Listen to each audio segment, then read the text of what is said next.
I got scammed.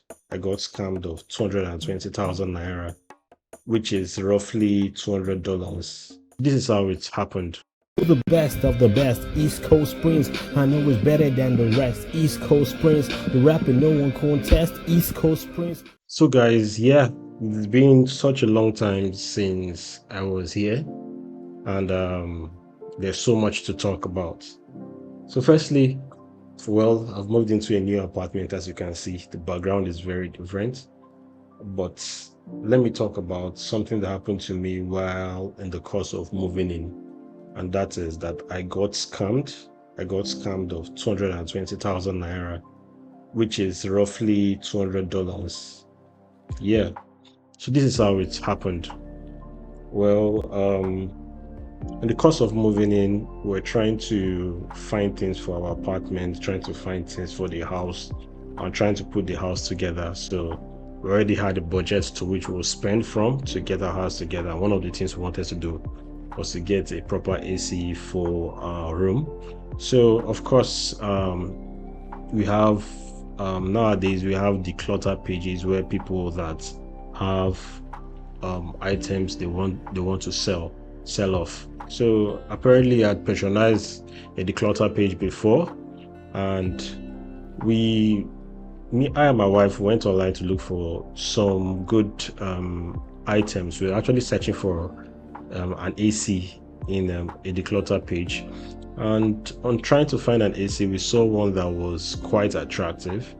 We actually posted the story on Twitter, and it got really a lot of eyes. So we got an AC that was quite attractive online. We saw the AC for 220,000 naira, an inverter 1.5 horsepower AC. That's actually cheap. If you know how expensive inverter ACs are at this point, that's really cheap. That was like a good giveaway. We didn't know that this page was a scam page, and the reason why I'm sharing this is so that someone you guys should be very careful on how you guys patronize online vendors, because you have to really be sure that this person is legit and is authentic before giving the person your money. So as my story goes, I went online. We found this declutter page that had an inverter AC for 1.5 horsepower, and it was selling for 220,000 naira. So to us, it was a steal.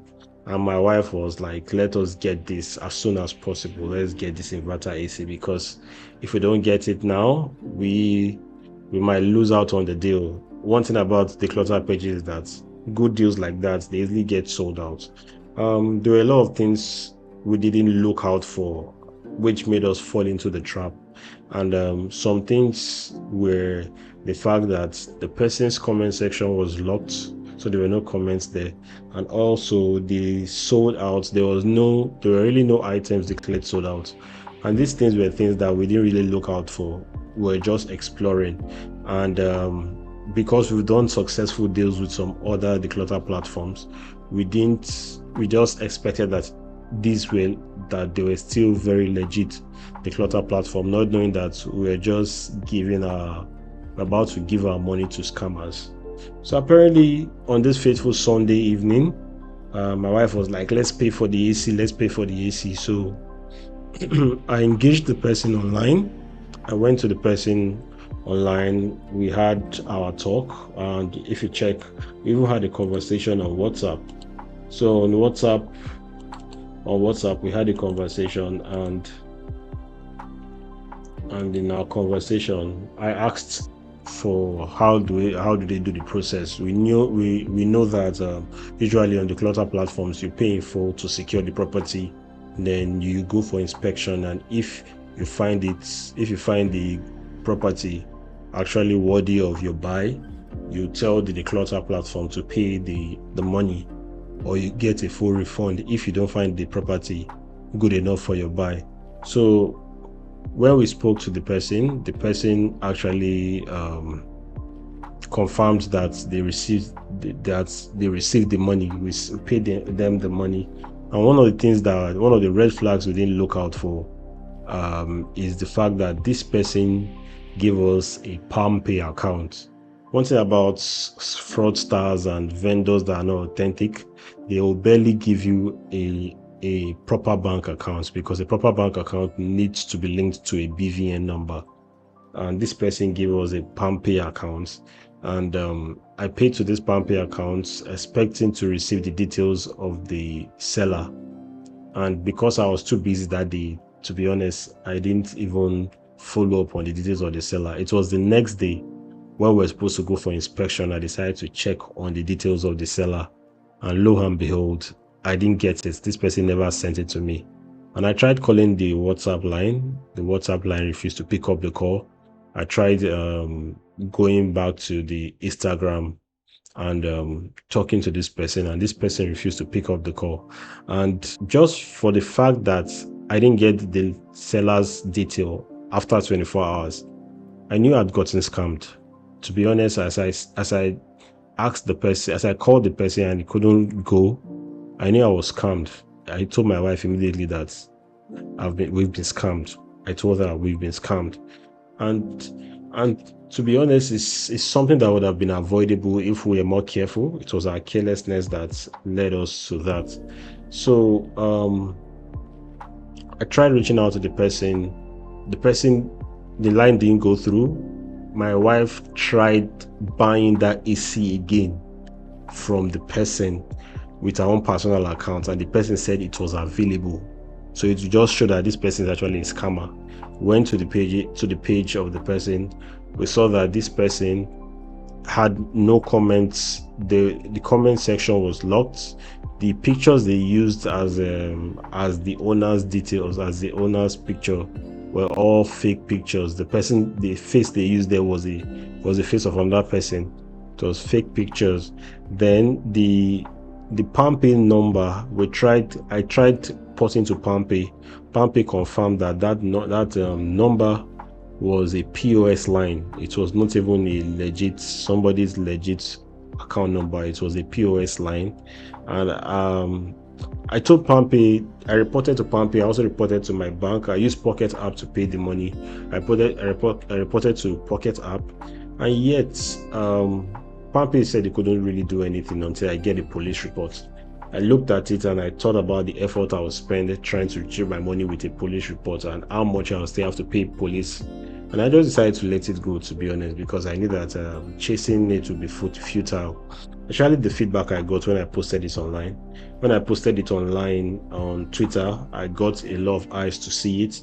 And even the real owner of the products actually came in and was like, he sold that AC 2 years ago. Since 2022, he sold the AC, and that was it. That was old AC. So you can imagine what happened. Then a lot of people went to this Declutter page, their Instagram, and talked, and they were dragging them and DMing them.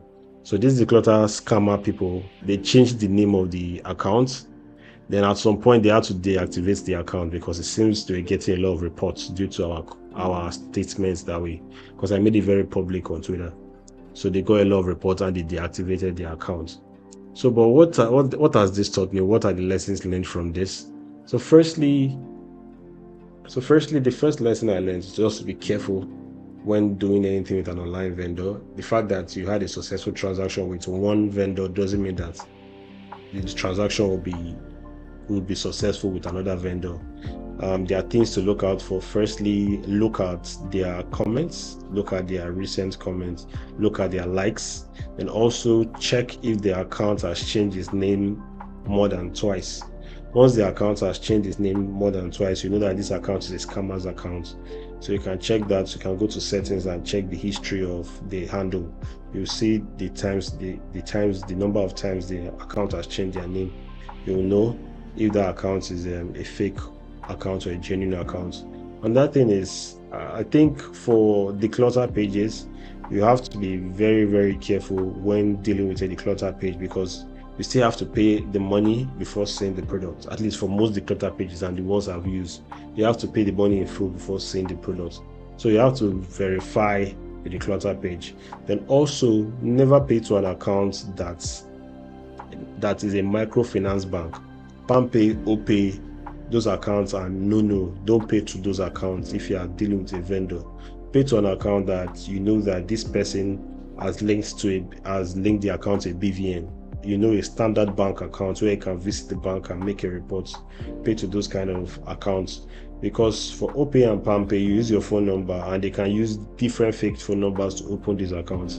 And even though they might have a withdrawal limit, they can always find a way to beat the system and find how to take the money out of the account. So it's always best to watch out for all these decluttered pages and watch out for the kind of account number they send to you. In all, the best way to buy things actually without any of course, we know that people still scam people in physical transactions, but that there's a physical store to go to and make your complaint. So the best way is to actually go to a physical store to buy it if you are not too busy. Apparently I was scammed, and this is one for the books. It's part of my history, it's part of my story, and it has also been a turning point for me in terms of learning.